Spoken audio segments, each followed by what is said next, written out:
शिव पुराण कह रही है, अपना दुख किसी से मत कहो, अपनी तकलीफ किसी से मत कहो। लोग हंसेंगे, ताना कसेंगे।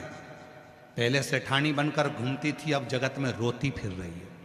किसी से मत कहना है। एक कहना अपने बाबा से, अपने बाप से, अपने पापा से, अपने पिता से। दूसरा कहना अपने पति से, दूसरा कहना अपने पति से, और तीसरा कहना मेरे शंकर ओ घड़दानी त्रिकालदर्शी कैलाशी अविनाशी शिव से। और किसी से नहीं, किसी से नहीं। सती, मैं परीक्षा लेने के लिए नहीं जाऊंगा। सती कर रही है, अपन दोनों साथ भोजन करते थे, साथ पानी पीते थे, साथ घूमने जाते थे, साथ कथा सुनी है, तो परीक्षा भी साथ लो। शिव जी बोले ना ना ना ना ना ना, बीमारी तुझे हुई है तो इलाज तू करवा, मैं नहीं जाऊंगा। अहंकार तेरे मन में प्रकट हुआ है, अभिमान तेरे मन में आया, तृष्णा तेरे मन में, परीक्षा लेने का भाव तेरे मन में आया, मैं नहीं जाऊंगा, मैं नहीं। ठीक है।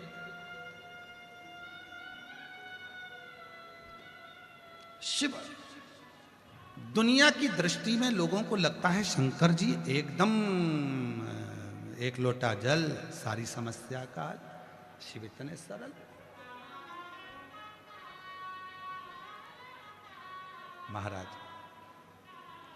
जो व्यक्ति जितना ऊंचाइयों पर बैठता है ना, उसको उतना गंभीर होना पड़ता है।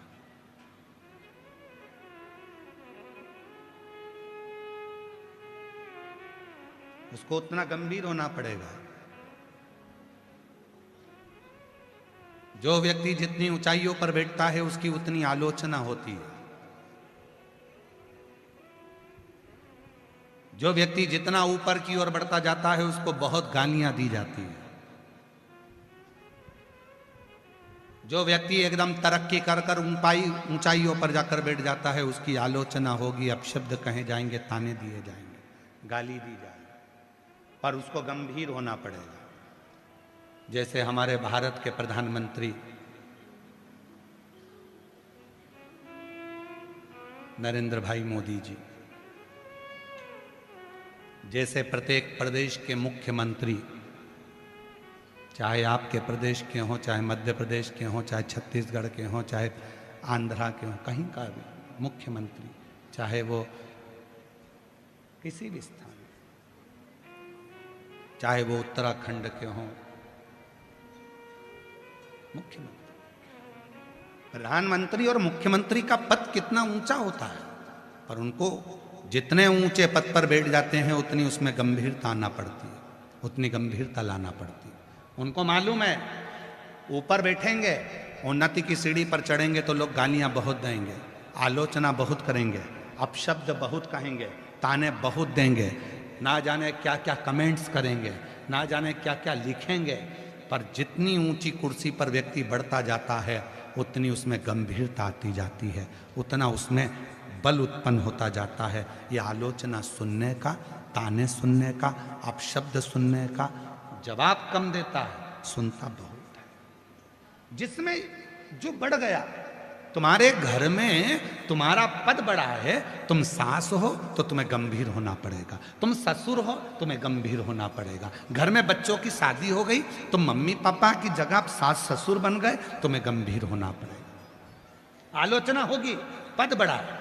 सास के पद पर बैठ गए तो आलोचना होगी तुम्हारी, ससुर के पद पर बैठ गए तो आलोचना होगी तुम्हारी। ऐसा नहीं कि आलोचना नहीं होगी। दादा दादी बन गए तो आलोचना होगी तुम्हारी। तुम अभी तक घर की बेटी थी, अभी ननंद नहीं थी, अब ननंद बन गई हो तो आलोचना होगी तुम्हारी। अभी तक तुम बेटी थी, भाभी अब बनी हो तो तुम्हारी आलोचना होगी।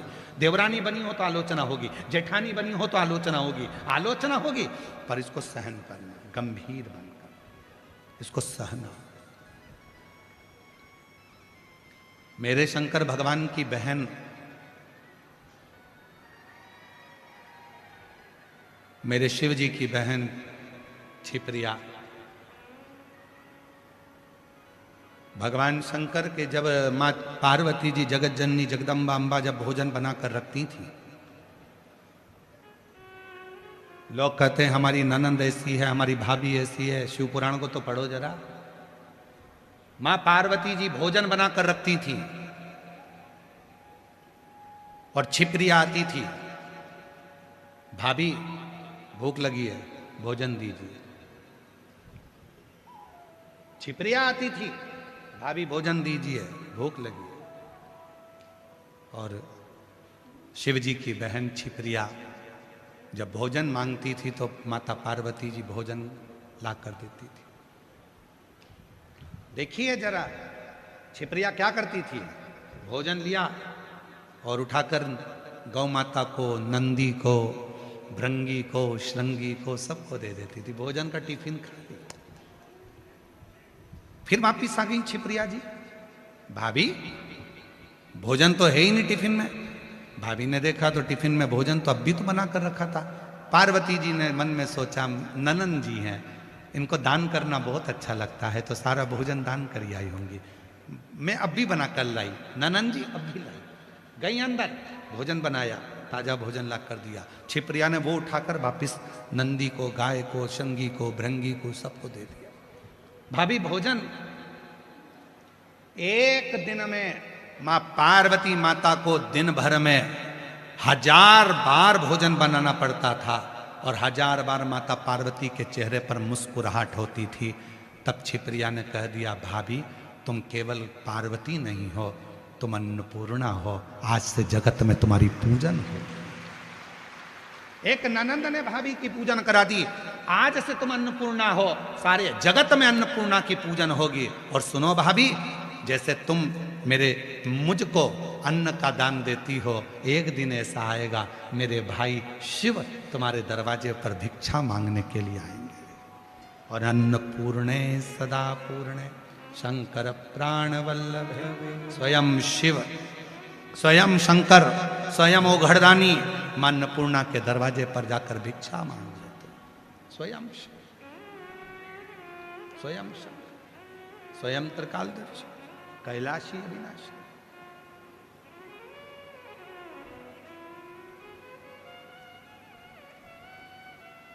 कोई सहजता नहीं है। शिव को जानना, भगवान शंकर को पहचानना, शंकर भगवान के गुणगान का स्वयं। और देखो एक बहन कैसी होती है, उस बहन का भी जरा स्मरण करिए। शिव जी की बहन, जब दूषण नाम के राक्षस ने आक्रमण करा, और दूषण नाम के राक्षस ने आक्रमण करा और पूरा ब्राह्मणों के बच्चों को पकड़कर निचोड़कर खून पीने लगा, वो दूषण नाम का असुर।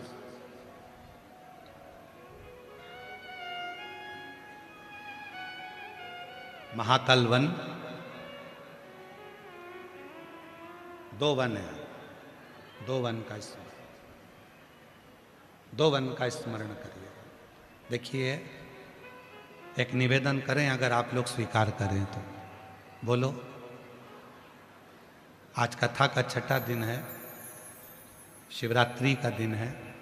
आज की कथा आरती तक निवेदन है कि ना तो आप लोग उठें ना खड़े हों, और जो बॉटल बांटने वाले हैं पानी का, उनसे निवेदन है, धूप में बहुत लोग बैठे हैं, अंदर वालों की जगह बाहर वालों को पानी पिलाइए। जो लोग धूप में बैठे हैं अपने बच्चों को।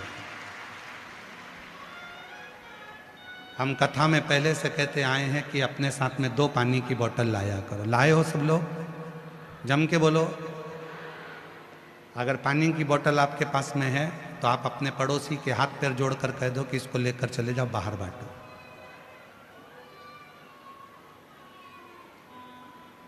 तीन घंटे की कथा में आप इतना पानी भी नहीं पियोगे, क्योंकि पानी पियोगे तो आपको बाहर जाना पड़ेगा। इसलिए पानी भी उतना पियोगे जितना शरीर के लिए ठीक है। मिली है जयपुर में कथा, तो इसको दिल से सुन लो, हृदय से सुनो। आप लोगों को तो पंडाल के अंदर जगह भी मिल गई। हम कैमरे वालों से कहेंगे एक बाहर का नज़ारा दिखाना एक बार। जो लोग रोडों पर बैठे हुए हैं धूप में, अपना छाता लगाकर, बच्चों को गोदी में लेकर बैठे हैं, किसी को जगह नहीं मिली तो वो रोड के बाहर जहाँ यात्री का प्रतीक्षालय होता है, उस प्रतीक्षालय के अंदर बैठे हुए हैं।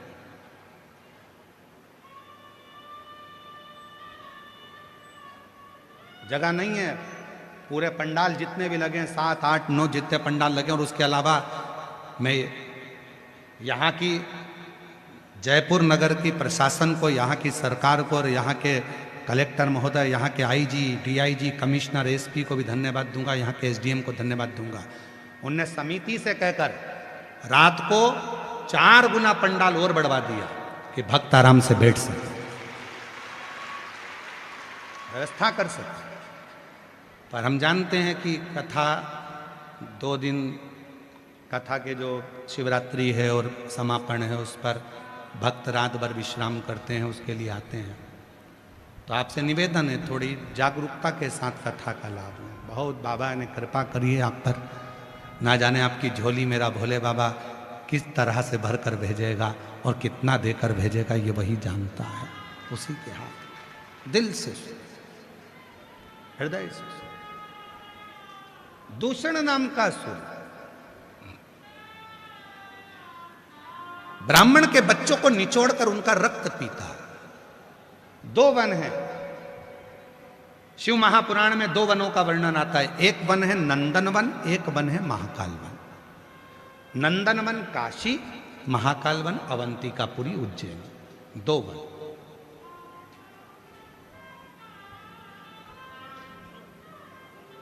और दोनों वनों की विचित्रता है। काशी भगवान शंकर का घर, अवंतिकापुरी पूरी सृष्टि के राजा, महाकाल राजा, पूरी सृष्टि के राजा महाकाल।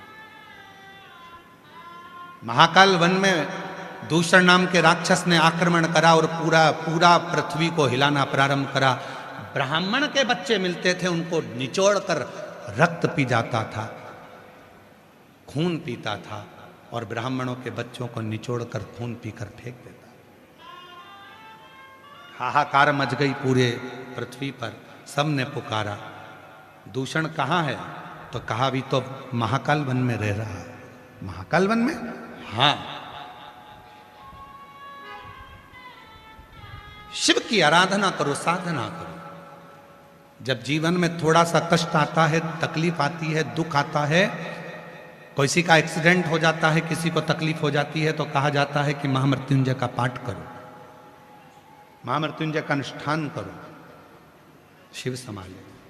कष्ट आया है, शिव की साधना करो। कष्ट आया है, शंकर का भजन करो, शिव साधना करो, फलित हो। ठीक है, सबने शंकर भगवान को पुकारना प्रारंभ करा, आवाज लगाई, स्मरण किया, और ऐसी घोर साधना की सब ओम नाद में डूबने लगे। सब साधना।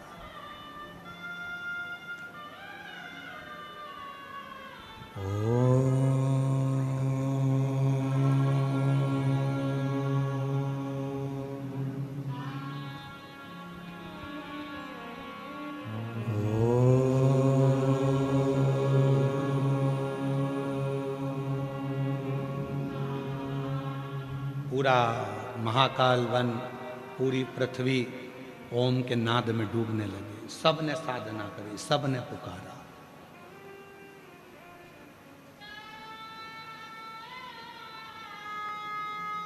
जब दुख आता है सबको एकजुट हो जाना चाहिए। कोरोना महामारी आई थी तो पूरा भारत, और भारत में निवास करने वाला चाहे ब्राह्मण हो, चाहे क्षत्रिय हो, चाहे वैश्य हो, चाहे शूद्र हो, भारत की भूमि पर निवास करने वाला चाहे किसी भी धर्म का हो और किसी भी वर्ण का हो, जब कोरोना महामारी आई थी तो मेरा पूरा भारत में रहने वाला एक एक व्यक्ति एक दूसरे के प्रति समर्पित हो गया था। समर्पण, एक हो जाओ, और यही राष्ट्र में होना चाहिए। भारत पर अगर तकलीफ आए, भारत में अगर दुख तकलीफ कोई भी अगर आती है, तो हम सबको, हमें ये नहीं सोचना है कि ब्राह्मण है कि क्षत्रिय है कि वैश्य है कि शूद्र है, ये कौन वर्ण का है कौन धर्म का है, हमें ये भी नहीं सोचना। हमें तो एक होकर उस दुख का सामना करना है, एक उस दुख से निपटना है।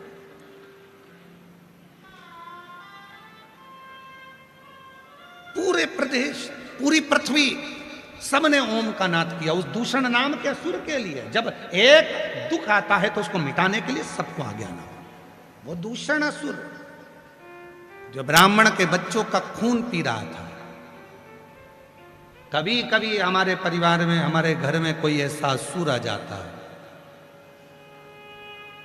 असुर कोई राक्षस नहीं होता, हमारे विकार, हमारी गलत सोच, हमारी गलत दृष्टि, ये असुर है।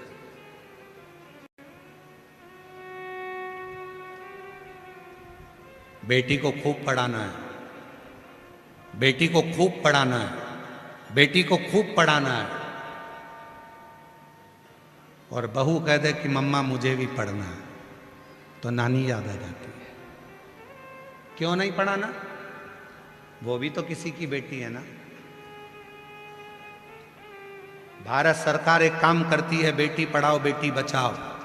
सियोर वाला बाबा एक काम करता है, बहू पढ़ाओ और देश बचाओ। बहू को भी पढ़ाओ, उसकी भी एक मन की सोच है, उसको भी मन में आता है कि मैं भी पढ़ूं, मेरी ननंद पढ़ती है, वो भी नौकरी करती है, तो मैं भी पढ़ूं, मैं भी उन्नति करूं, मैं भी तरक्की करूं। उसके भीतर की अच्छी सोच प्रकट करो।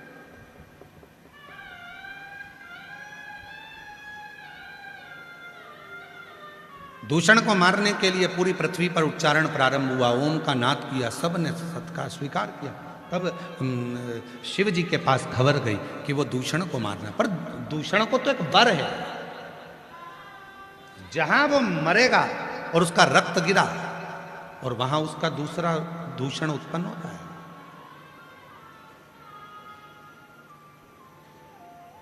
वो दूसरा दूषण उत्पन्न होगा तो और तकलीफ देगा। वो एक दूषण इतना परेशान कर रहा है तो दूसरा दूषण कितना परेशान करेगा।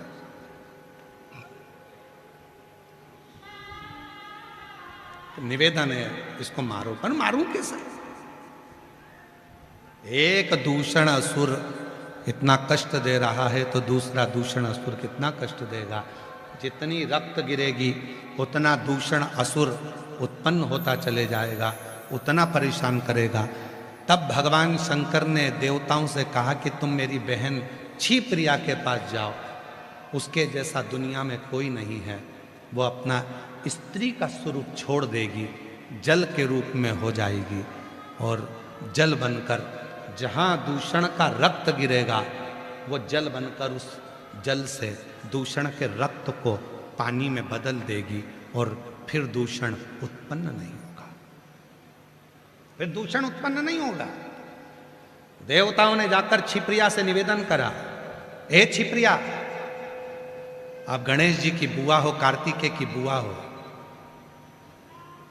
आप माँ जगत जननी जगदम्बा की ननंद हो, आप शिव की बहन, कृपा करो। क्या कृपा? जब भगवान शंकर दूषण नाम के असुर को मारे, दूषण का रक्त नीचे नहीं गिरना चाहिए, उसको पानी से धो देना। क्षिप्रिया ने कह दिया ठीक है, मैं आऊंगी, जल बनकर आऊंगी। शिव जी से कह दो जाओ दूषण नाम के असुर को मारे। शंकर भगवान चले गए दूषण नाम के असुर को मारने के लिए।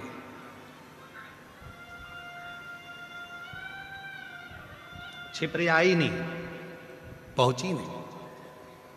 अब बहन थी, अटक गई होगी कहीं, नहीं पहुंची। कभी कभी भाई कह देता देख मैं तेरे को लेने के ले जाऊंगा तो टाइम पे पहुंच जाना। बहन भाई की झगड़ा इसी बात पे होता है कि वो टाइम पे बुलाए, ये टाइम पे आए नहीं, वो ऐसा बोले, वो सुने नहीं, और फिर दोनों का झगड़ा फोन पर लगने दो, वो इसको गाली दे, वो उसको गाली दे। बहन भाई का झगड़ा ही इसी बात। शिव जी ने दूषण नाम के असुर को मारा, रक्त गिरा। एक दूषण, दो दूषण, तीन दूषण, ऐसे करते करते 84 दूषण उत्पन्न हो गए। उन्होंने जो आतंक मचाना प्रारंभ करा, उन 84 दूषण ने पूरी पृथ्वी डोलने लगी। अब तो हो गया कल्याण, अब करें क्या, कुछ नहीं हो सकता। तब क्षिप्रिया आई। क्षिप्रिया ने कहा मैं आ गई, क्या करना है? देवताओं ने कहा बहुत देरी कर दी आपने आने में, 84 दूषण उत्पन्न हो गए हैं और शंकर भगवान अपना रूप नहीं रख सकते। शिव जी कभी रूप नहीं रखते, शंकर का भगवान कभी रूप बदल कर नहीं आते। अब होगा क्या? ये दूषण मरेगा कैसे? क्षिप्रिया ने कहा चिंता मत करो, मैं इतनी बलवान हूं कि मेरे भाई के 84 टुकड़े कर सकती हूं। और क्षिप्रिया ने अपने जल का वेग बढ़ाया और जल का वेग बनाकर शंकर के प्रतिबिंब के 84 टुकड़े कर दिए और शंकर भगवान 84 रूप धरकर 84 दूषण का संहार कर दिया। आज उज्जैनी में 84 महादेव विराजमान है, ये उसी का प्रतिबिंब है। आज अवंतिकापुरी उज्जैनी में जो 84 महादेव विराजमान है, ये उसी का प्रतिबिंब है। और वो क्षिप्रिया आज भी क्षिप्रा के रूप में अवंतिकापुरी में निवास कर रही है। आज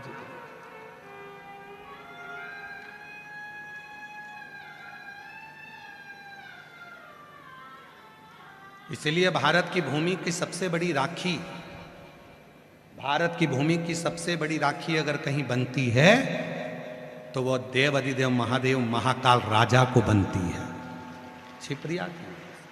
भारत की भूमि की सबसे बड़ी राखी रक्षाबंधन पर अगर कहीं बनती है तो महाकाल राजा को बनती है, मेरे महाकालेश्वर बाबा को बनती है। एक बहन और भाई का जो संबंध होता है वो शिव पुराण निभाने का करती है। वो संबंध कोई साधारण नहीं है। ये शंकर भगवान को समझने के लिए पूरी जिंदगी निकल जाएगी लोगों की, पूरा जी,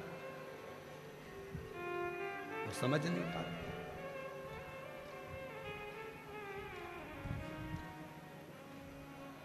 मैंने तेरे ही भरोसे बाबा, तेरे ही भरोसे हवा बिच उड़ती जागी बाबा, डोर हथो छड़ीना में कटी जागी।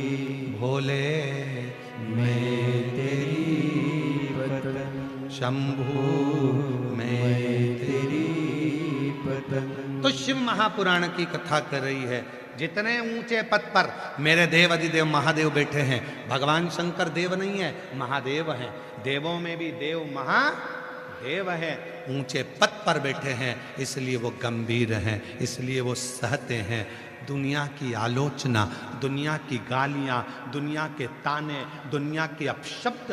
तुम जब ऊंचाइयों पर बैठो तो तुम सहन करना सीख लो।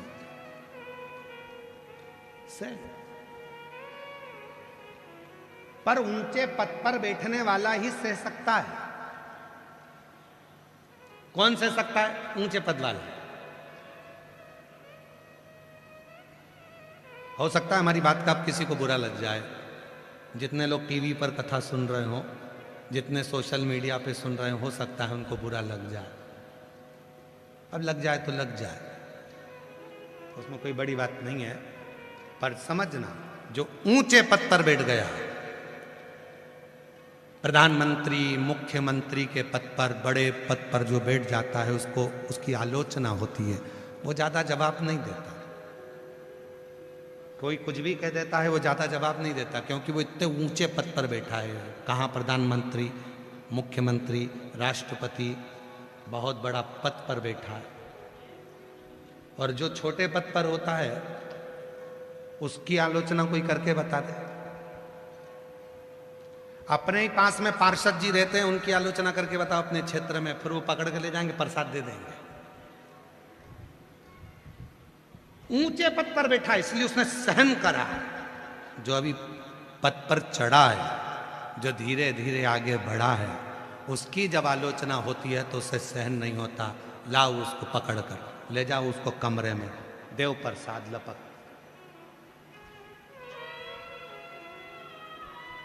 गंभीरता नहीं है, गंभीर। और हुआ, दक्ष प्रजापति ने भगवान शंकर को कितने अपशब्द कहे। हे शिव, मेरी बेटी सती का विवाह तेरे साथ में करा है, मैं तुझे श्राप देता हूं कि तू शमशान में निवास करेगा। शंकर भगवान खुश हो गए, मेरे ससुर जैसा दुनिया में किसी का ससुर नहीं होगा। प्लाट भी दिलाया तो ऐसी जगह दिलाया जहां कोई कब्जा ही नहीं करेगा। मेरे ससुर जैसा दुनिया में कौन ससुर होगा? मेरे ससुर ने कहा शिव मैं तुझे श्राप देता हूं, तू शमशान में निवास करेगा। शंकर भगवान ने सोचा इतनी जोरदार जगह, इतनी सुंदर जगह, इतनी अच्छी जगह, इससे बढ़कर और क्या होगा, जहां कोई कब्जा ही नहीं करने वाला, जहां कोई विवाद करने ही नहीं आएगा, शांति से रहेगा। और जहां दक्ष प्रजापति ने शंकर भगवान को श्राप दिया था शमशान में निवास करेंगे, शिव शमशान में रहते हैं। और शमशान कोई साधारण जगह नहीं है। पैसे वाला करोड़पति भी मरता है तो बांस पर, बांबू पर, सफेद कपड़े में, लाल कपड़े में जाता है, और गरीब भी मरता है तो बांस पर, सफेद कपड़े में, लाल कपड़े में जाता है।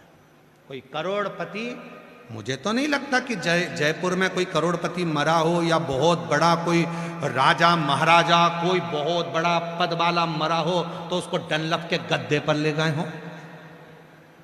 बोलो बोलो, लेकर गए क्या? पैसे वाला मरा तो भी बांस पर गया, गरीब मरा तो भी बांस पर गया, पैसे वाला मरा तो भी सफेद कपड़े में गया, और गरीब मरा तो भी सफेद कपड़े में गया। वहां जाने के लिए ऊंची और नीची बात नहीं, वहां तो सबकी शान सम है, इसलिए उसका नाम शमशान है। वहां सबकी शान सम है, अमीर भी है तो लेवल का, गरीब भी है तो लेवल का। शंकर के दरवाजे पर जो आता है उस सब बराबर शान का है, इसलिए उसका नाम शमशान है। सबकी शान बराबर है, कोई बड़ा नहीं, कोई छोटा, कोई बड़ा। आए हो, श्राप दिया दक्ष प्रजापति ने शिव जी को। शंकर भगवान कुछ नहीं बोले क्योंकि पद ऊंचा है। जो ऊंचे पद पर बैठता है वो जवाब नहीं देता, इंतजार करता है, रुको समय आएगा जवाब दिया जाएगा, अभी जरा शांति रखो, टाइम आन दो, जरा इंतजार करो, चुप रहो, बैठे रहो। गंभीरता चाहिए बड़े वाले में, और शंकर जी गंभीर रहते हैं, मौन रहते हैं। और वही हुआ। थोड़े समय के बाद दक्ष प्रजापति ने जब एक अनुष्ठान रखा और उस अनुष्ठान में इंद्र को कुछ कह दिया तो इंद्र तो लड़ने बैठ गया। क्यों? क्योंकि बड़े में गंभीरता होती है, छोटे में नहीं। शिव चुप रह गए श्राप मिलने के बाद भी, पर इंद्र चुप नहीं रह पाए कुछ कहने के। इंद्र नहीं रहा। जवाब का इंतजार करो, समय का इंतजार करो, समय आएगा तो जवाब दिया जाएगा। कई लोग कहते हैं क्यों तू मंदिर जाती है, तू भगवान को जल चढ़ाती है, तू पूजन करती है, तू भगवान का स्मरण करती है, तू भगवान की भक्ति करती है, इसके बाद भी तेरे पास में इतना दुख है, तेरे को इतना तकलीफ है। महाराज, तुम्हारा एक लोटा जल, तुम्हारी शंकर भगवान की अविरल भक्ति, और बैठे हो धूप में, जहां जगह मिल गई वहां बैठकर कथा का रसतत्व ग्रहण कर रहे हो, जहां मिल गई जगह वहां बैठ गए, कथा सुन रहे हो। आरती होगी, बाद में यहां से उठकर वहां की मिट्टी को अपने शरीर पर लगाकर प्रणाम कर कर जब जाते हो तो तुम अकेले नहीं जाते, कंकर के रूप में, मिट्टी के रूप में, कण कण के रूप में मेरा शंकर तेरे घर तक पहुंचकर तेरा दुख मिटाता।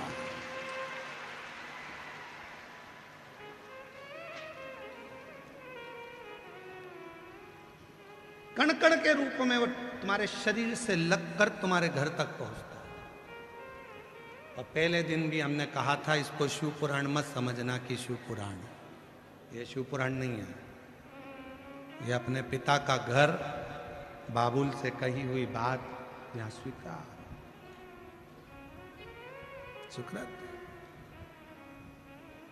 वो स्वीकार करता है। और तेरे डमरू की धुन सुन के मैं काशी नगरिया हूं। दक्ष प्रजापति का सुंदर प्रसंग चल रहा है, और दक्ष के प्रसंग में आगे जो प्रसंग वर्णन किया वो आया है तारकासुर का। तारकासुर के 3 बेटे हैं, तारकाक्ष, विदुम्माली और कमलाक्ष। 3 पुत्र।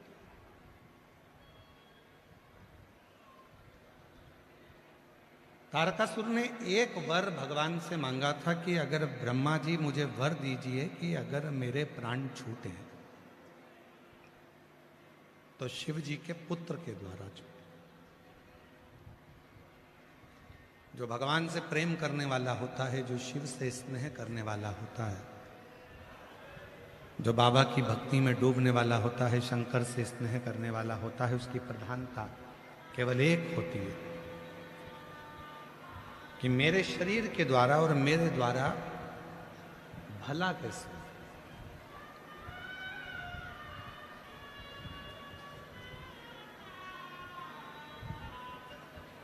जैसे माताएं जब जल चढ़ाने के लिए जाती हैं, भगवान शंकर पर जब जल चढ़ाती हैं और जल चढ़ाने के बाद जो पात्र खाली हो जाता है उसमें शंकर जी के चढ़े हुए जल का 2 बूंद 4 बूंद थोड़ा सा जल वो अपने पात्र में झेल कर वापिस लाते, उसको वापिस लेकर आते। क्यों? क्योंकि माता लक्ष्मी जी की जो माता जी थी ख्याति देवी, भगवान विष्णु जी की सासू मां ख्याति देवी, ख्याति देवी चाहती थी कि लक्ष्मी जी का जो विवाह है वह भगवान शंकर जी के साथ हो।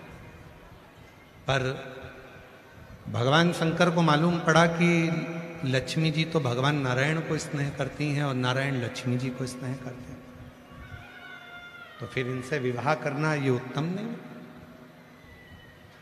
तो एक बार भगवान शंकर ने माता लक्ष्मी जी से बात करी और लक्ष्मी जी से पूछा कि तुम्हारी माता ख्याति देवी तुम्हारा विवाह हमारे साथ करना चाहती और आपके मन में तो भगवान नारायण बसे हुए हैं, तो हम विवाह नहीं कर सकते। आप अपनी माता को मना क्यों नहीं कर देते? हम मना नहीं कर सकते, पर आप यदि चाहें तो सब कुछ हो सकता। तब भगवान शिव ने ख्याति देवी को बुलाया और कहा, माता जी, हे ख्याति, अगर तुम चाहती हो कि तुम्हारी बेटी सुखी रहे तो इनका विवाह नारायण के साथ कर दे। लक्ष्मी जी का विवाह नारायण भगवान के साथ हो गया, पर लक्ष्मी जी के मन में एक संकोच रह गया कि जिन भोले बाबा ने, जिन शंकर भगवान ने मुझे नारायण दिए हैं, उन शंकर भगवान की मैं सेवा नहीं कर पाऊंगा। मैं सेवा कैसे करूंगा? मेरी माता ख्याति शिव जी की सेवा करती है,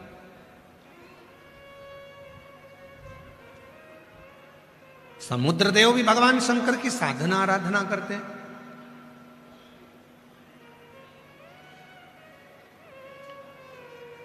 और मुझे भी सेवा करना है, तो मैं कैसे सेवा करूं? भगवान नारायण के साथ में लक्ष्मी जी के फेरे पूरे हुए और लक्ष्मी जी गरुड़ पर बैठकर जब भगवान विष्णु के साथ जाने लगी तब भगवान शंकर के पास आई। मुझे नारायण के चरणों में तो रहना है, उनकी सेवा तो करना है, वो मेरे पति परमेश्वर हैं, मेरी परेशानियों को वो श्रवण करने वाले हैं, पर मुझे आपकी भी सेवा करनी। कोई ऐसा काम मुझे बता दो जो मैं आपके चरणों में करती रहूं। तब भगवान शंकर ने डमरू का नाद किया और डमरू बजाकर भगवान नारायण के सामने लक्ष्मी जी से कहा, लक्ष्मी, अगर तुम कुछ देना चाहती हो, सेवा करना चाहती हो, तो यहां भगवान विष्णु के साथ मुझे एक वचन दो। कोई शिव भक्त जब मेरे शिवालय में मेरे शिवलिंग पर जल चढ़ाने के लिए आएगा, उसका पात्र जल का जल चढ़ाने के बाद पूरा खाली हो जाएगा। जब वो मंदिर से, शिवालय से, मेरे शिवलिंग से वापिस खाली पात्र लेकर जाएगा, तो मुझे वचन दो, उसका पात्र कभी खाली नहीं होना चाहिए, उसमें लक्ष्मी बैठकर उसके घर जाना चाहिए। याद रखना, किसी भी देवी के मंदिर में पूजन करने जाते हो, जल चढ़ाते हो, खाली हो जाता है, लेकर आते हो। दशा माता की पूजन करने जाते हो, तीज माता की पूजन करने जाते हो, चतुर्थी माता की पूजन करने जाते हो, किसी देवी देवता की पूजन करने जाते हो, जल चढ़ाते हो, पात्र खाली हो जाता है, लेकर आते हो। केवल एक देव है, वो देव अधिदेव महादेव हैं, जिनके मंदिर में पात्र यदि खाली भी हो जाता है तो वो खाली नहीं माना जाता, उसमें लक्ष्मी भरकर भगवान शंकर के द्वार से आपके द्वार तक जाती है, वो खाली नहीं माना। शिव के मंदिर का दीप, शिव के मंदिर का पात्र, शिव के मंदिर की भूमि कोई खाली नहीं। और इसीलिए हम भी 2 वर बाबा से मांगते हैं रोज व्यासपीठ पर आने से पहले और व्यासपीठ से जाने के समय। हम आपसे भी कहेंगे जब भी भगवान के सामने जाना तो ये 2 वर आप भी मांगना, बाबा किसी स्त्री की गोद खाली ना रहे और किसी पुरुष की जेब खाली ना रहे, भर कर भर कर। जिस नारी की गोद खाली रहती है उसको दुनिया के बहुत ताने सुनना पड़ते हैं, बहुत गालियां सुन, खूब ताने सुन। एक महिला ने तो लिखा है कि कोई सुनील कुमार टेलर हैं, मेरी पत्नी का नाम माया टेलर है और मैं बालावाला तहसील सांगानेर जिला जयपुर राजस्थान से हूँ। गुरुदेव, विवाह के सालों बीत गए, IVF भी करवा लिया फिर भी औलाद नहीं हुई, सब दूर फिर कर आ गई, तब सीहोर गई, कंकर शंकर की पूजन कर कर सफेद आंकड़े की जड़ का प्रयोग करा, पशुपतिनाथ का प्रयोग करा। सीहोर पहुंचने पर मैंने कंकर शंकर की पूजा की और यात्री विश्राम कर कर वहीं पर रात्रि का विश्राम किया, भूमि पर सो गई, वहां की मिट्टी को शरीर से लगाया, बाबा से कहकर आई, बाबा बहुत सालों से सुनी है गोद। सीहोर वाला बाबा कहता है किसी नारी की गोद खाली ना रहे, अगर मैं तेरे दरवाजे से खाली चली जाऊंगी ना बाबा तो दुनिया ताने देगी। बाबा मैंने एक गलती कर दी, वहां से 2 कंकर उठा कर लिए, पर मुझे क्या मालूम था कि बाबा को क्या लीला करना थी। वो 2 कंकर मेरे घर में आए और मेरा गर्भ ठहर गया।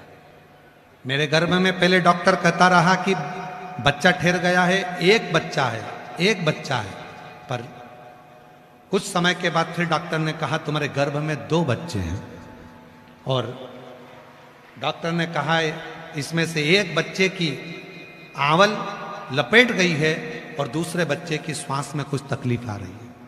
मैंने बाबा का रात्रि के 9:15 वाला 9:15 का 1 लोटा जल वाला आंवले के जल का उपाय किया और बाबा की ऐसी कृपा हुई कि मेरे बच्चे की धड़कन भी आई, आँव भी सही हुई और बाबा की कृपा से मेरे घर में जुड़मा 2 बच्चों ने जन्म लिया, जिसका मैं फोटो लगा रहा हूं।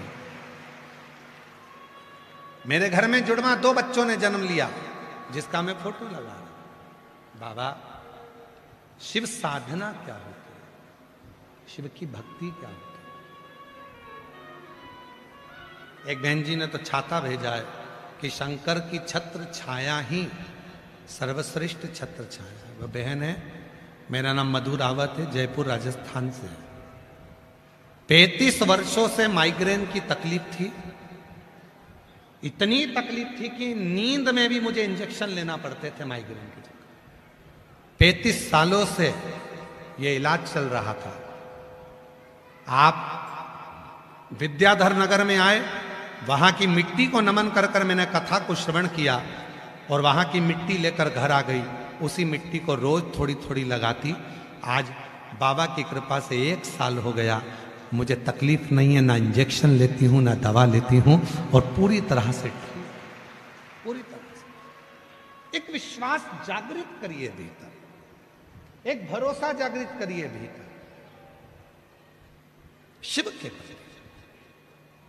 तारकासुर ने क्या मांगा? भगवान ब्रह्मा जी से वर मांगा कि मुझे वर दो कि शिव जी के पुत्र के द्वारा मेरे प्राण छूटे। जो शंकर भगवान का स्नेही होता है, जो शिव का भजन करने वाला होता है, जो शंकर का गुणगान करने वाला होता है, वो हमेशा दुनिया का भला ही सोचता है, वो कभी बुरा नहीं सोचता, वो श्रेष्ठ ही सोचता, भला सोचता।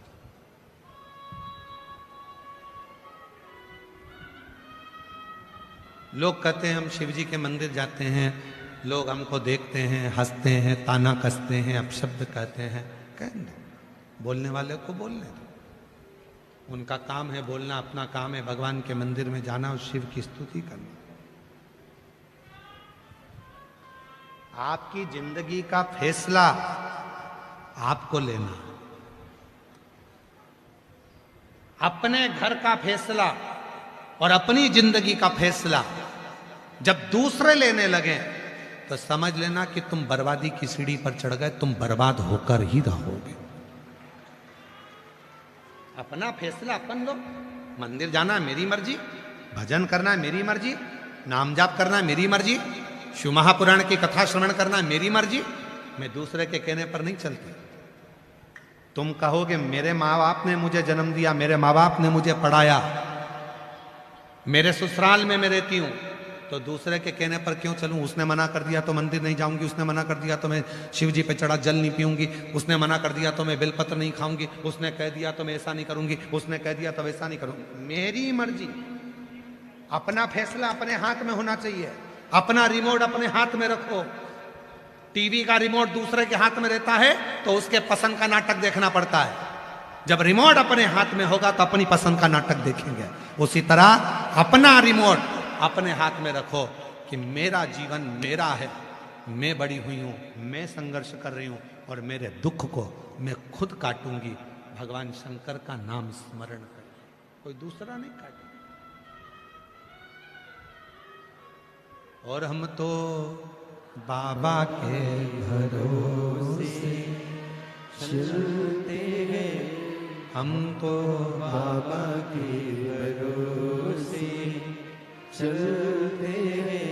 ये दुनिया वाले जलते हैं, ये दुनिया वाले जलते हैं, डमरू वाले के भरोसे चलते हैं, सीहोर वाले के भरोसे चलते हैं, काशी वाले के भरोसे चलते हैं, हम तो बाबा के भरोसे चलते हैं। हम उसके आश्रित तो हूं।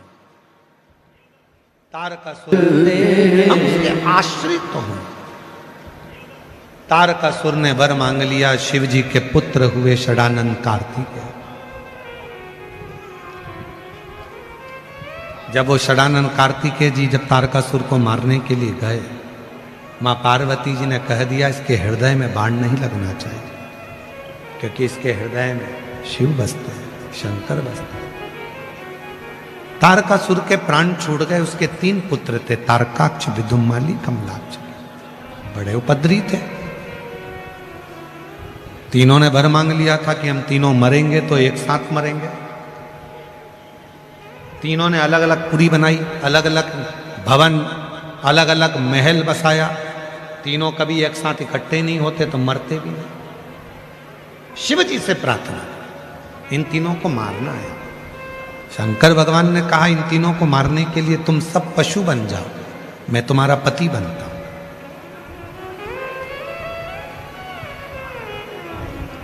पति परमेश्वर का मतलब आप लोगों को मालूम है? जम के तो बोलो। पति परमेश्वर का मतलब क्या होता है?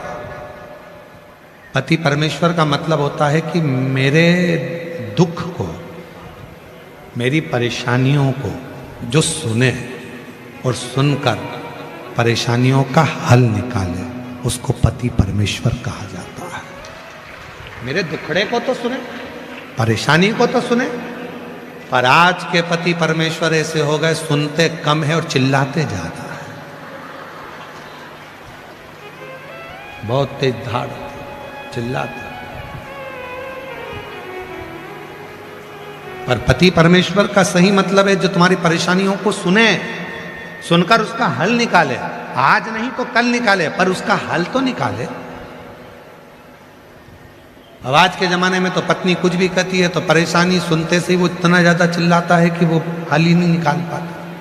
थोड़ा हल किससे कहे, किसको कहे? एक पति चिल्लाकर जवाब देता है, क्या जरा जरा सी चीज के लिए मुझे फोन लगाती रहती है? क्या जरा जरा सी सामान के लिए तो मुझे फोन लगाती रहती है? अब उस पति को समझाओ, तुझे फोन नहीं लगाए तो क्या पड़ोसी को लगाए? और अगर वो पड़ोसी को फोन लगाए तो फिर तेरी नाक कट जाए। भगवान से प्रार्थना करो कि मेरी पत्नी मुझे ही फोन लगाती है। खुशी की बात, प्रसन्नता की बात, ये प्रसन्नता होना चाहिए। एक महाराज जी प्रवचन देने के लिए गए एक गांव में, और प्रवचन दे रहे थे महाभारत पर। प्रवचन देने के बाद गांव के सरपंच साहब ने उसको भोजन करने बुलाया, पटेल साहब ने। महाराज जी भोजन करने गए तो पटेल साहब बोले, वाह वाह महाराज, क्या कथा वाची है तुमने। बस ये कथा 2 साल पहले अगर हो जाती, मैं जुआ हार रहा था तो मैं पटलन को भी जुए में लगा देता, जैसे द्रौपदी को लगाया था। इतने में तो पटलन को बुरा लग गया कि मेरे पति ने मेरे लिए ऐसा कह दिया। इतने में पटलन आई थाली लेकर, बोली, वाह महाराज, क्या कथा बाची। 40 साल पहले अगर तुम कथा बाज देते तो मैं भी 5 पति कर लेती। इतने में पटेल साहब चुप हो गए। पटेल साहब बोले, महाराज आज के बाद महाभारत मत बाचना। पटेल साहब ने जैसे ही बोला तो महाराज जी बोले, महाभारत बाचना और महाभारत को श्रवण करना और श्रवण कर कर अपनी जिंदगी में उतारना, सब प्रसंग अलग अलग, उसको धारण कर। ये तीनों मरे तो एक साथ। शिव जी ने 33 कोटि देवताओं को पशु बना दिया, शिव जी उनके पति बन गए, और पति बनकर भगवान शंकर ने उन तीनों का संहार कर दिया। संहार करा, शिव जी का नाम पशुपतिनाथ पड़ गया। बोल पशुपतिनाथ भगवान की। पशुपतिनाथ का जो व्रत होता है वो 5 सोमवार का होता है। दिए कितने लगते हैं? जम के बोलो, 6 दिए। मीठे के प्रसाद बनता है, हिस्से कितने होते हैं? 3। पूजन की थाली जो सवेरे मंदिर में जाती है वही थाली शाम को जाती है। प्रसाद जाता है शाम को मीठे का, 6 दिए जाते हैं।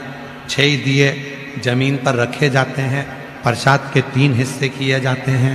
शिव जी की पूजन करी जाती है। 5-6 दिए जो जमीन पर रखे हैं उसमें से 5 दिए जलाए जाते हैं, प्रज्वलित करे जाते हैं। 1 दिया जलाया नहीं जाता, उसको ऐसे ही रखा जाता है। प्रसाद के 3 हिस्से कर कर बाबा की पूजन कर कर, प्रसाद के 2 हिस्से मंदिर में छोड़ो, 1 हिस्सा थाली में रख लो। जो दिया नहीं जलाया उसको उठा के थाली में रख लो, और बाबा को प्रणाम कर कर कहो, बाबा आज मेरा पहला व्रत है, स्वीकार कर लो। घर आओ, घर में जब प्रवेश करो तो घर में प्रवेश करते समय अपना जो सीधा हाथ है, राइट हैंड, वहाँ बैठो, घर की ओर मुख करो, बैठकर जो 6 नंबर का दिया है वहाँ प्रज्वलित करो, जलाओ। बाबा को प्रणाम करो, बाबा मेरी ये कामना है, मेरी इस कामना को पूरा करना। प्रणाम करो, अंदर आओ। शाम को जब भोजन करो तो जो प्रसाद का 1 हिस्सा लेकर आई हो, सबसे पहले भोजन के पहले प्रसाद का वो हिस्सा खाओ, फिर भोजन को ग्रहण करो। ऐसे 5 व्रत करो। बीच में अगर कहीं जाना पड़ जाए, कहीं शादी चले गए, कहीं ब्याह में चले गए, कहीं रजस्वला धर्म से हो गए तो छोड़ दो व्रत को, अगला व्रत करो, पर गिनती के 5 ही करना। 5वां व्रत जब पूरा हो, 108 या तो चावल के दाने या बेलपत्र या पंखड़ी कुछ भी बाबा को समर्पित करो। वही प्रसाद के 3 हिस्से, वही 6 दिए, वैसा की वैसा ही 1 श्रीफल भेंट बाबा को चढ़ाकर प्रणाम कर कर कहो, बाबा आज मेरा 5वां व्रत पूर्ण हुआ है, तू स्वीकार कर। श्री शिवाय नमस्तुभ्यं श्री शिवाय नमस्तुभ्यं श्री शिवाय नमस्तुभ्यं श्री शिवाय नमस्तुभ्यं श्री शिवाय नमस्तुभ्यं श्री शिवाय नमस्तुभ्यं।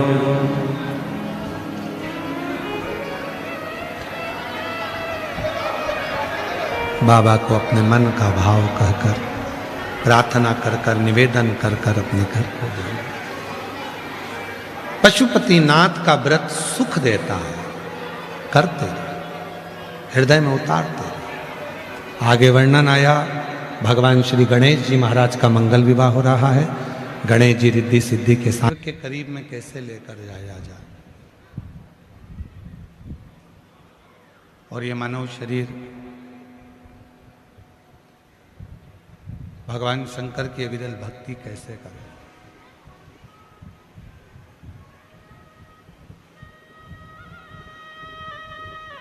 ऐसा नहीं है कि मानव शरीर एक ही बार मिला है।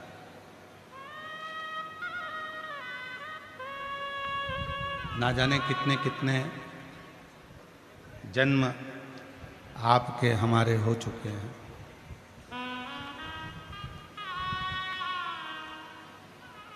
ना जाने कितने कितने जन्म आप और हम इस पृथ्वी पर ले चुके हैं। कोई ये नया जन्म नहीं है आपका और हमारा। पर पीछे की आवाज़ खोल दो। जो रोड पर बैठे हैं उनको भी आवाज़ आ जाए। रोड पे भी बहुत पब्लिक है। और पीछे के जितनी भी ग्राउंड है सब दूर की आवाज़ खोल दीजिए, क्योंकि रोडों पे लोग बैठे हुए हैं, बहुत भीड़ है।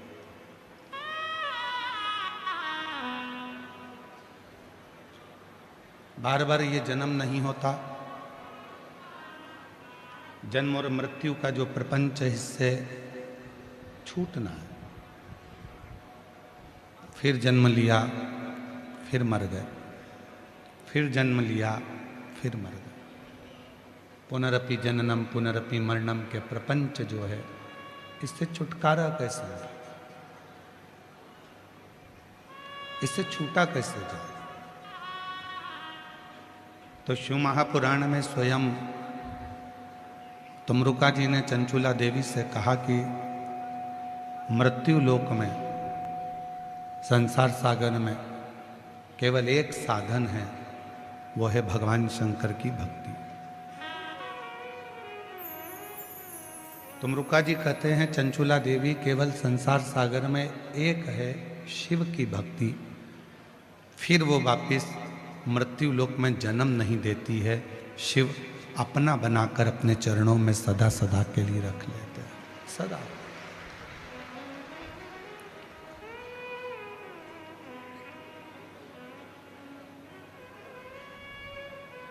कई लोग कहते हैं शिवजी तीर्थ में हैं, कोई कहता है 12 ज्योतिर्लिंग में भगवान शंकर विराजमान है, कोई कहता है बद्रीनाथ में नारायण विराजमान है, कोई कहते हैं केदार में शिव बैठे हुए हैं। माना कि ये प्रत्येक भारत की भूमि पर जो तीर्थ हैं यहाँ परमात्मा निवास करता है। पर उन तीर्थ से भी ज्यादा शंभु शंभु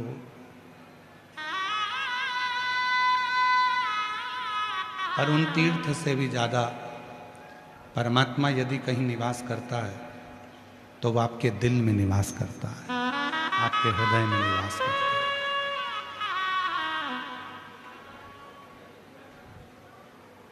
हो सकता है तीर्थ में आप ढूंढने के लिए जाओगे और परमात्मा मिले कि ना मिले। किसी नदी के तट पर परमात्मा को ढूंढने के लिए जाओगे कि वो मिले कि ना मिले। किसी सरोवर के तट पर परमात्मा को ढूंढने के लिए जाओगे कि वो मिले कि ना मिले। पर इतना विश्वास अपने अंदर बनाकर रखना कि जिस दिन तुम अपने ही घर में रहकर अपने ही पास के शंकर जी के मंदिर में एक लोटा जल चढ़ाना प्रारंभ करोगे तो तुम्हें 365 दिन तो दूर की बात है, 65 दिन भी दूर की बात है, 5 दिन में ही एक ना एक दिन शिव अपनी साक्षीकरण दे देगा, शिव अपना दर्शन देगा।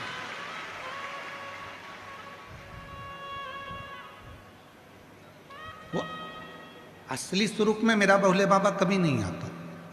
मेरा शंकर, तुम सोचो कि अपने स्वरूप में गले में नाक पहनकर, मृगछाला पहनकर, जटा बांधकर, चंद्रमा लगाकर, गंगा सिर पर रखकर आ जाएगा, तो नहीं आ सकता, बिल्कुल नहीं है।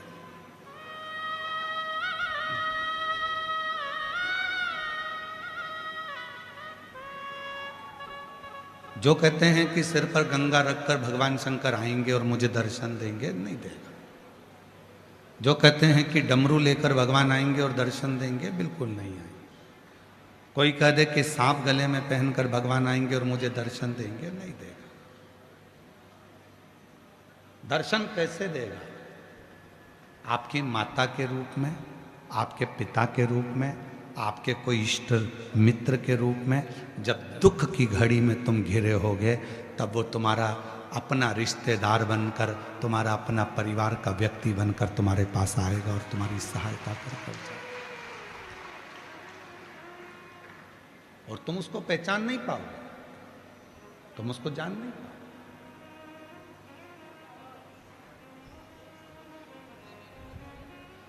जैसे जीते जी अपने माँ बाप को नहीं पहचान पाते, जैसे जीते जी अपनी पत्नी को, अपने पति को, अपने रिश्तों को नहीं जान पाते, उसी तरह तुम परमात्मा को नहीं पहचान पाते।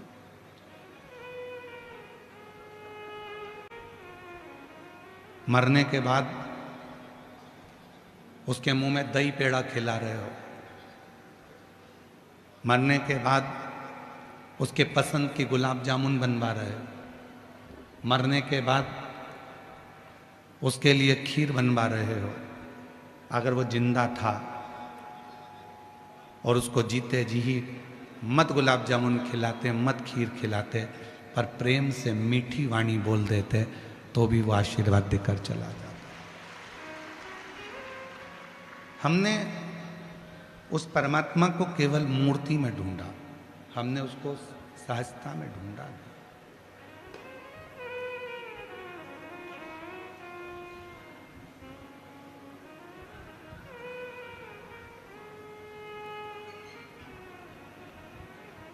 प्रत्येक जीव में, इसलिए शिव महापुराण की कथा कहती है कंकर में शंकर। ये जो शब्द निकला है कंकर में शंकर है, ये पहले लोग नहीं निकालते थे। अब दुनिया के लोगों को समझ में आ गया कि कंकर में शंकर है। आप कहीं पर भी बैठकर एक कंकर उठाकर भी उसको शिव मानकर उससे अपने दिल की बात कहते हो तो वो सुन लेता है, वो सुनता है। कंकर में शंकर, प्रत्येक जीव में परमात्मा, प्रत्येक जीव।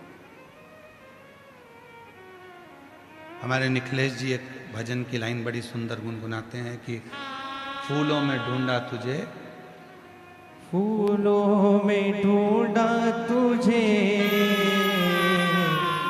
माला में पाए,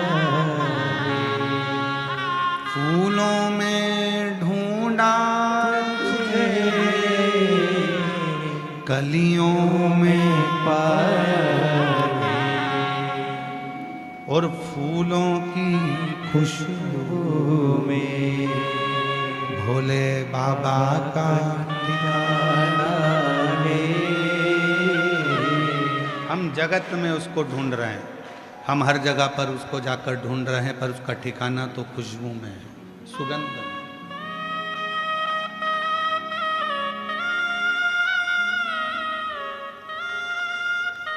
हम उसको ना जाने कहाँ कहाँ ढूंढने का प्रयास कर रहे हैं, पर उसका ठिकाना तो शिव महापुराण की कथा के शब्द में।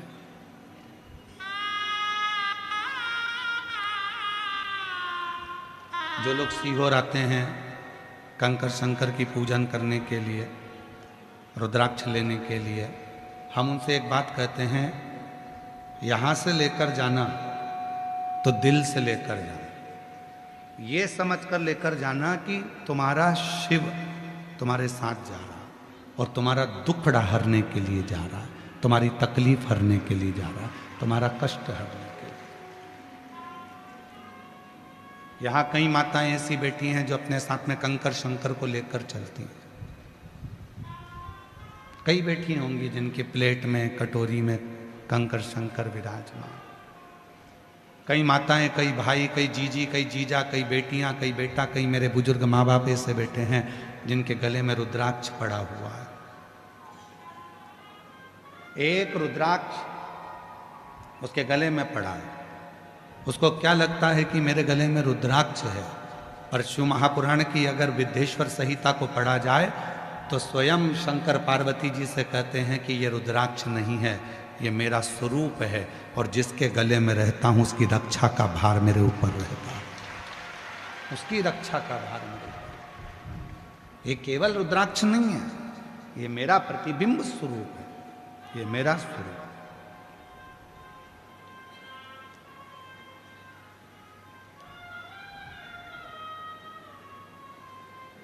मर गया तो दही पेड़ा खिला रहे हैं, मर गया तो तेरही में लड्डू पेड़ा गुलाब जामुन बनाकर खिला रहे हैं, ठीक नहीं।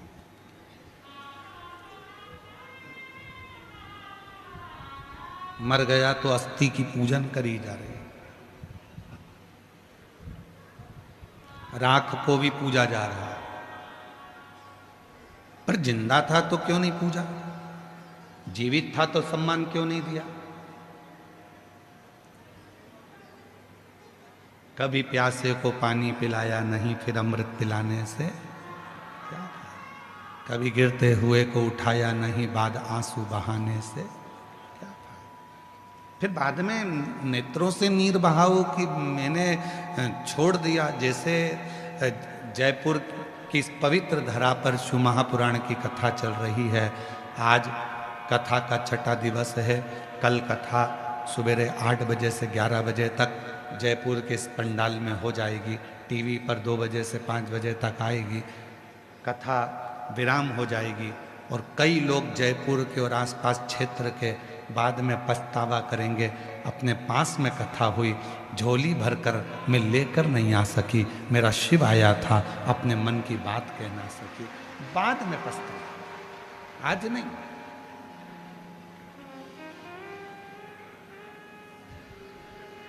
अभी तो आप आए हो बाबा से निवेदन करने के लिए, प्रार्थना करने के लिए, विनय करने के लिए, विनती करने के लिए, और उसको अपने दिल की बात करने के लिए, अपने मन का भाव, अपने मन का विचार करने के लिए।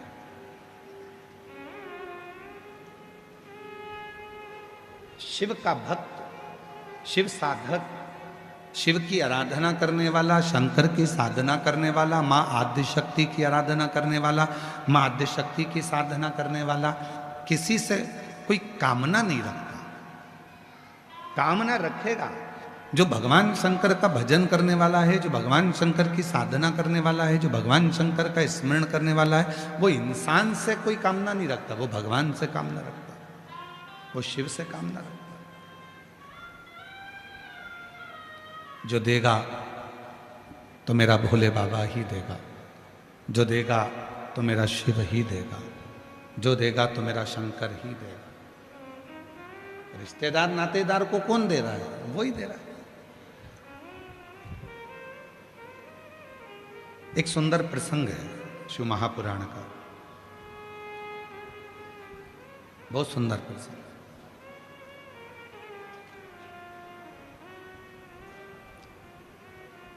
भगवान शिव माता सती को लेकर कुंभज ऋषि के आश्रम में कथा सुनने के लिए गए, कथा श्रवण करने के लिए।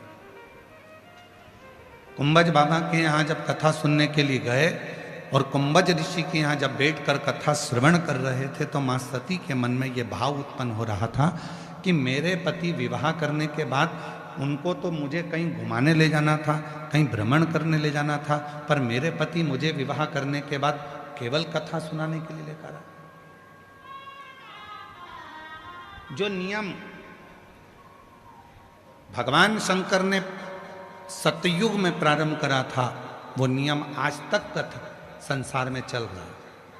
और मुझे उम्मीद है जो नियम मेरे देवादिदेव महादेव ने सतयुग में प्रारंभ करा था, वो आज भी कलयुग में निपटा है, वो भी कलयुग में चलता है, वो भी कलयुग में चल रहा है। और आपके घर पर भी वो नियम चल रहा है। माता सती के साथ शिव जी का विवाह हुआ और माता सती को लेकर शिव जी कथा सुनाने के लिए लेकर गए। आज भी प्रत्येक घर में नियम है, लड़के की शादी होती है, घर में बहू आती है और बहू आने के बाद में उसको सत्यनारायण भगवान की कथा में बिठाया जाता है, कथा सुनवाई जाती है। दोनों बना और बनी को, दोनों दूल्हा दुल्हन को बिठाकर कथा सुनाई। हमारे मध्य प्रदेश में ऐसा नियम है, राजस्थान में है क्या?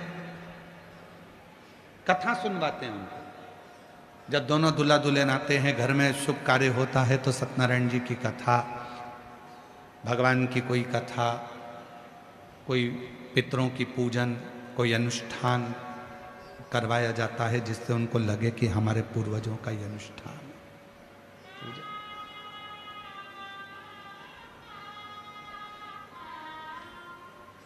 ले गए भगवान शंकर माता सती को कथा सुनने के लिए। कुंभज बाबा के आश्रम में बैठ गए कथा सुनने के लिए और माता सती के दिल में ये बात आ रही है कि मेरे विवाह के बाद तो मुझे ले जाना था कोई घूमने के लिए, मेरे विवाह के बाद तो मुझे लेकर जाना था कहीं हिल स्टेशन पर घुमाने के लिए, पर विवाह के बाद मुझे मेरे पति लेकर आए हैं कुंभज ऋषि की यहाँ कथा सुनने के लिए, कथा श्रवण करने के लिए। सती ने मन में ये विचार करा कि मेरे पति भी मुझे कहाँ लेकर आए, इससे तो अच्छा है कि मेरे प्राण ही चले जाते, मैं जलकर भस्म ही हो जाती तो अच्छा था। शिव महापुराण की कथा कहती है, सती माता ने मन में सोचा कि मेरा शरीर चले जाता, और शिव जी कथा सुनते सुनते क्या विचार कर रहे हैं कि मुझे राम जी का दर्शन हो जाता। कुंभज ऋषि को हंसी आ गई। बाबा कुंभज ऋषि मुस्कुराए, हंसे। भगवान कुंभज ऋषि को बड़ी हंसी आ गई और कुंभज ऋषि जैसे ही मुस्कुराए, जैसे ही हंसे तो शिव जी ने पूछ लिया कि तुम हंस क्यों रहे हो। तो भगवान कुंभज ऋषि ने शंकर भगवान से कहा, मैं जानता हूं कि तुम मुझसे पूछ रहे हो कि मैं हंस क्यों रहा हूं, पर इस लीला को तो तुम भी जानते हो कि मेरे हंसने का कारण क्या है, मैं क्यों हंस रहा हूं, इसका कारण तो तुम भी जानते हो। तो शिव जी हंस दिए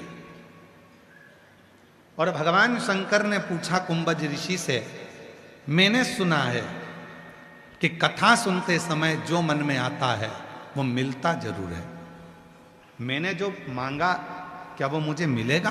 कुंभज ऋषि कहने लगे, क्यों नहीं मिलेगा, पर सती ने जो मांगा है उसको भी मिलेगा।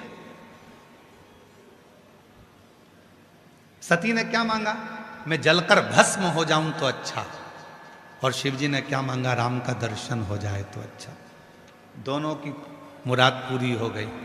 बीच रास्ते में राम जी का दर्शन शिव जी को हो गया, और राम जी का दर्शन जैसे शिव जी को हुआ, सती मैया परीक्षा के लिए जाने लगी।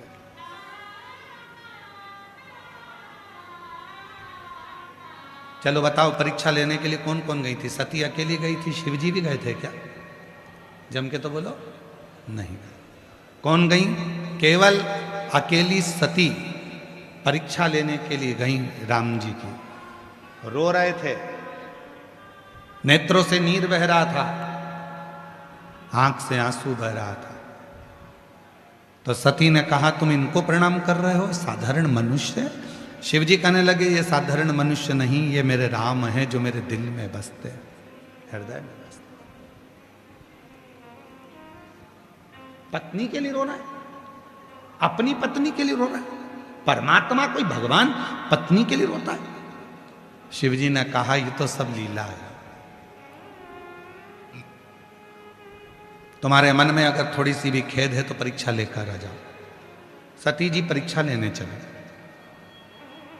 शिव जी से कहा, अब आओ सही जगह पर कथा के प्रसंग पर। इतनी कथा तो आपने रामचरितमानस में भी सुन रखी है, भागवत में भी सुन रखी है, पूरी पुराणों में सुन रखी है। अब सही प्रसंग पर आए। सती कह रही है, कथा सुनने अपन दोनों साथ आए। भ्रमण करने अपन दोनों साथ आए, कथा दोनों ने साथ सुनी, भोजन दोनों साथ करते हैं, घूमने दोनों साथ जाते हैं, तो परीक्षा लेने में अकेली क्यों जाऊं? तुम भी मेरे साथ चलो। मैं अकेली परीक्षा क्यों लूं? शिव जी कहने लगे, देख ये फालतू काम में मैं नहीं जाता। शंकर जी बोले, ये परीक्षा लेने के लिए मैं नहीं जाऊंगा। परीक्षा तुझे लेना है, तू जा। संशय तेरे मन में है, तू जा, मैं नहीं जाऊंगा। ये मेरे काम की चीज नहीं।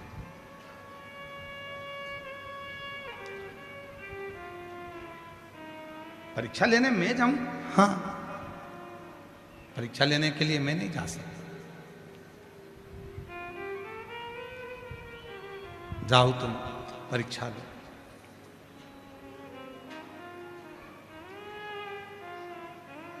शिव जी से सती माता ने कहा कि ऐसा नहीं हो सकता, मैं तुम्हारे बिना परीक्षा लेने नहीं जाऊंगी। शिव जी कहने लगे, मैं परीक्षा लेने नहीं जाऊंगा। साथ भोजन करेंगे चलेगा, पति पत्नी है, साथ भोजन करेंगे चलेगा,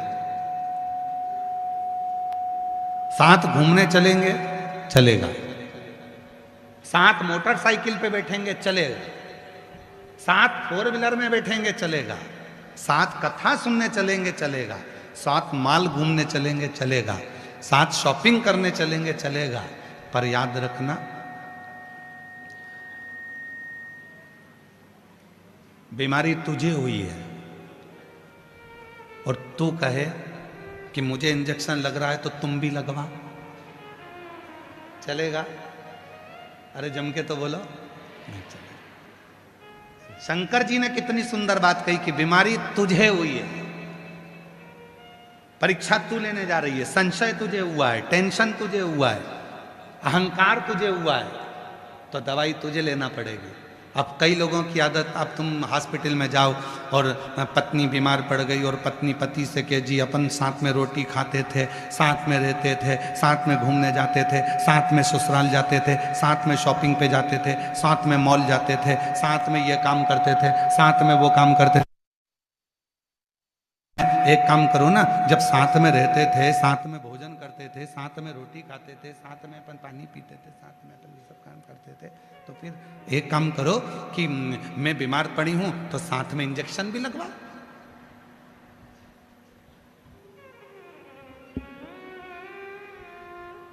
दवाई भी साथ में लो।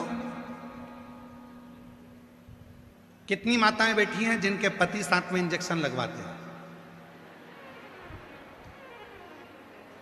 और कितने पति बैठे हैं जिनकी पत्नी साथ में बैठकर दवाई खाती हो। पति बीमार है तो पति भी दवाई खाएगा और मैं भी खाऊंगा। है कोई? नहीं, कोई नहीं। जिसको दर्द हुआ है दवाई उसे ही खाना है, और जिसके मन में संशय हुआ है परीक्षा लेने उसी को जाना है। मैं नहीं जाऊंगा, मैं नहीं जाऊंगा। जिसको संशय हुआ वो जाए।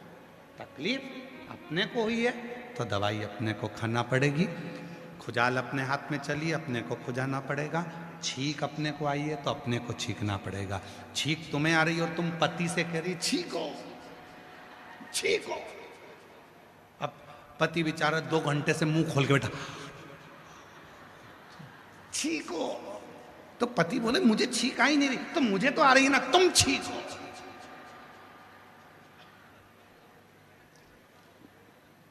मैं तुम्हें इतना प्रेम करती हूं, इतनी चाहती हूं, और तुम मेरे लिए इतना सा नहीं कर सकते। पति के तो आए तो छींको।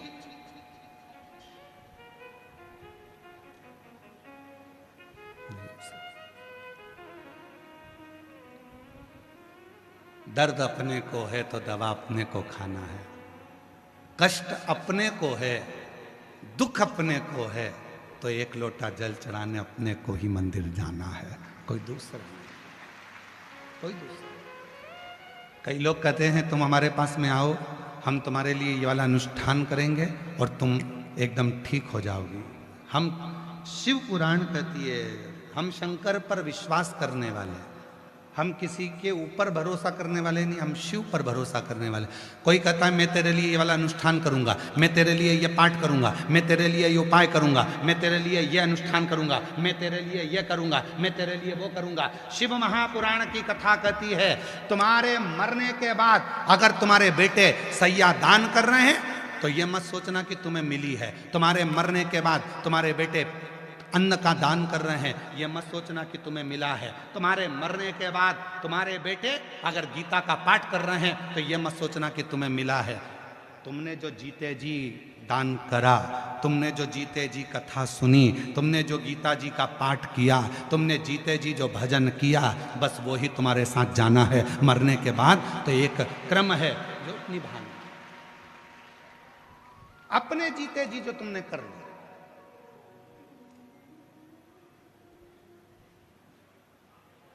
मर गई अम्मा, ट्रेन में बैठ के हरिद्वार ले जा रहे हैं इत्ते से लोटे में भरकर, और सियोर वाला बाबा कहता था लोटा भर के जल चढ़ा रहे हो, लोटे में खुद पहुंच गई, लोटे में, पर जल नहीं चढ़ाया।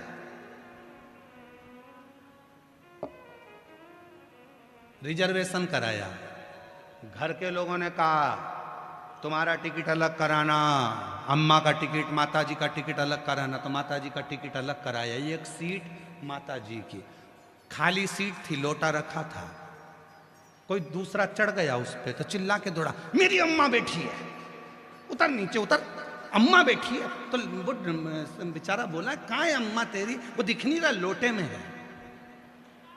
अच्छा, अब भोजन करने बैठा तो घर के लोगों ने कहा था कि ले जा रहे हो हरिद्वार तो पहले अम्मा को खाना खिलाना। पत्तल लगाई, अम्मा की सीट पे रख दी, अम्मा खा लो। अब अम्मा कोई जिंद थोड़ी ना है कि लोटे में से निकल के ही करके खाए, खा लो लोटे में। पत्तल, चाय पी रहा था तो पहले अम्मा को पिलाना, चाय रख दी, अम्मा चाय। अब तूने 700 रुपए का टिकट कराया अम्मा का, 50 रुपए की चाय पिलाई, 150 का खाना खिलाया, ऑटो में ले जाके हरिद्वार पहुंचा। हरिद्वार में तूने पूरा काम करा, अम्मा को लोटे में से निकाल कर विसर्जन करा। यदि तूने 1000-1200 रुपए अम्मा के मरने के बाद खर्च करा और फिर गंगा जी में अस्थियां डाली, तो गंगा मैया भी बोली कि जीते जी कभी नहीं आई और मरने के बाद आई तो तेरे को तो नहीं तारूंगी, साइड में नल्ले में निकालूंगी। मेरी जल की धारा चलती है, मैं तुझे एक नल्ले में निकाल दूंगी, उधर साइड में टिका दूंगी तुझको, क्योंकि तू कभी जीते जी नहीं आई। और अगर